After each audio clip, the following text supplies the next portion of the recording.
Assembly State of Goa, we welcome this decision of our Honorable Finance Minister, Government of India, Nirmala Ji Sitharaman. And this decision will give a boost to the tourism industry, not only in the state of Goa, across India.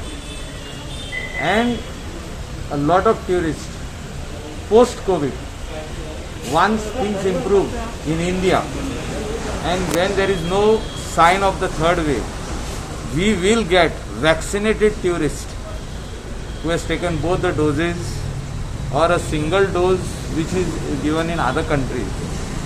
When they come to India and especially Goa state, the economic condition of a lot of states will improve because a lot of businesses have been affected in a very, very big way.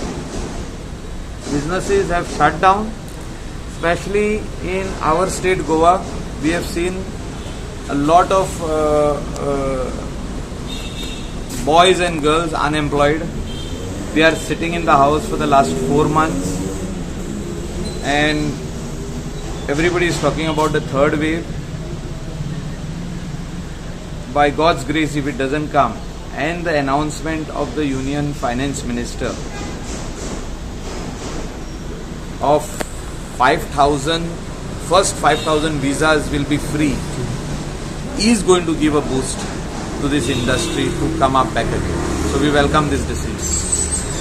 Yeah. Okay.